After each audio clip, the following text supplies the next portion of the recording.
Follow করতে লাগলাম। নবীজি আমার পালিতে আমার বিছানা থেকে উঠে কোথায় চলে যায়।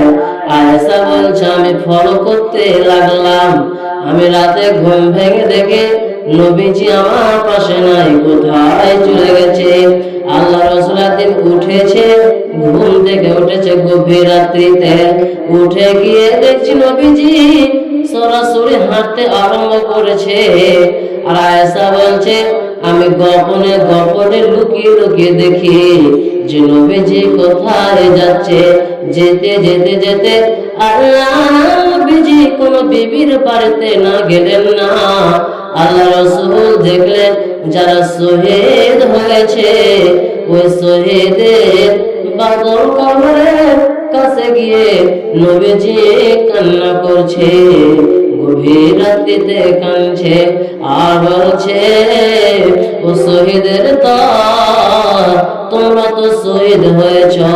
এই যে কোরআনটা দেখতে পাচ্ছ, এই কোরআনটা কোন বেঈমানের জন্য আসে না, এই কোরআনটা এসেছে এই শহীদের রক্তের বিনিময়ে। আল্লাহ রাসূল তাদেরকে ভুলে যেতেন না।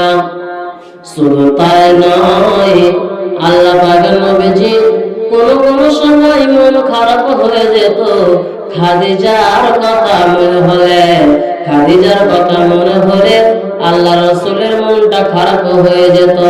হযরত আয়েশা বলছেন ইয়া রাসূলুল্লাহ ইয়া হাবিবাল্লাহ, ওগো দয়ার নবী গো, আমি হচ্ছে একটা কচি মেয়ে, আমি কুমারী মেয়ে, আর আপনি 40 বছরের বুড়িকে পেয়েছিলেন। আপনি তো 25 বছরের যুবক আর 40 বছরের বুড়ি, এইরকম বৃদ্ধ 40 বছরের বুড়িকে আপনি কেন বলতে পারেন না আমি একটা কুমারী মেয়ে, আমার কাছে আপনি থাকবেন, আপনি কেন খাদিজাকে বলতে পারেন না? নবীজি খাদিজাকে কোনদিন ভুলতে পারেননি, কারণটা শুনে ওই আমার মা, ওই আমার বেটিরা আমার খাদিজাকে কেন কোনদিন ভুলেননি। শুধু তাই নয়, যখন নবীজির কাছে কোনো বকরিগুলো আসতো, কোনো ছাগল আসতো, কোনো দুম্বা আসতো, কিংবা ভেড়া আসতো, আল্লাহ পাকের নবীজি ভালো ভালো মাংসগুলোকে বলতেন ও খাদিজার বান্ধবীরা রে, ও খাদিজার সহেরা, তোমরা এসো, আমার ভালো ভালো মাংসগুলো তোমরা খাও, তোমরা আমার প্রিয় বিবির খাদিজার বান্ধবী, তোমরা খাও, আমার দিলটা ঠান্ডা হয়ে যাবে, আমার মনটা ভরে যাবে। এই কথা বলতে খাদি আয়েশা চট করে বলে ইয়া রাসূলুল্লাহ ইয়া হাবিবাল্লাহ, হে দয়ার নবী, আপনি আমাকে পেয়ে 40 বছর বুড়িকে কেন ভুলতে পারেন না? কেন ভুলেন না? যেমনি কথা বলা আল্লাহ রাসূলের চেহারাটা চেঞ্জ হয়ে গেল। আল্লাহ নবী বলেন খাদিজা রে খবরদার, এই কথাটা তুমি আমাকে বলবে না। বিবি রে, আমি তোমাকেও ভালোবাসি, কিন্তু শুনেলাম তুমি তো আমার সুখের দিনের বন্দিবি রে, তুমি আমার সুখের দিনের বিবি, তুমি আমার ভালোবাসার বিবি, কিন্তু তুমি জানো না খাদিজা আমার দুঃখের দিনের বিবি।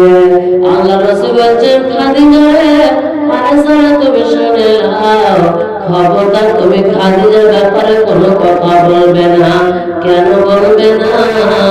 যেদিন আমার মক্কার মাটিতে আমার শত্রু ছাড়া কেউ ছিল না, যেদিন মক্কার মাটিতে আমার দুশমনে ভরপুর হয়ে গেল, আমার বন্ধু কেউ নাই, আমার উপর অত্যাচার করলো, জুলুম করলো, নির্যাতন করলো, ওই সময় আমাকে খাদিজা আমার সঙ্গে ছিল, খাদিজা আমাকে ছেড়ে যায়নি। তুমি তো আমার বন্ধুকে সুখের দিনের বিবি, কিন্তু খাদিজা আমার দুঃখের দিনের বিবি, খাদে দুঃখের দিনের বিবি। খাদিজার ঘর কেমন ছিলেন শুনো। আল্লাহ রাসূলের বক্তব্য দিচ্ছেন, হযরতে আয়েশা বসে বসে শুনছি। আল্লাহ নবী বললেন, আয়েশা রে, আমি দিনে দাওয়াত দিতে যেতাম, আমি মানুষের কাছে দিন প্রচারে যেতাম। আমার দিনে দাওয়াত দিতে গেলে রাত্রি হয়ে যেত। আমি খাদিজাকে বাড়ি আসার পর বলতাম, খাদিজা রে, চিমনি চট করে দরজাটা খুলে দিত। আমি খাদিজাকে জিজ্ঞাসা করতাম, ও খাদিজা, তুমি রাতে গিয়ে বিছানাতে ঘুমাতে যাওনি? তুমি কি রাতে বিছানাতে যাও না? খাদিজা বলতেন, দাদা নবী গো, আপনি বাহিরে আছে, আমি কিভাবে বিছানাতে ঘুমাবো? আমি বিছানাতে ঘুমাইনি, পিঠে দরজাতে পিঠ লাগিয়ে লাগিয়ে আমি ঘুমাতাম। শুধু তাই নয়, বিশ্বনবী বললেন, আয়েশা, খাদিজা আমাকে কতটা ভালোবাসতো শোনো।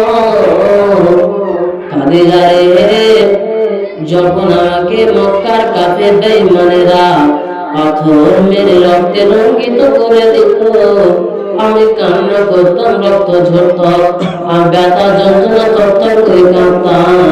ওই সময় খাদিজা আমাকে বলতেন, গো দয়ার নবী গো, ইয়া রাসূলুল্লাহ, ইয়া হাবিবাল্লাহ, হে দয়ার নবী গো, খবরদার, আল্লাহ আপনাকে সম্মান দিয়ে দেবে, আল্লাহ তোমার সম্মানকে বাড়িয়ে দেবে।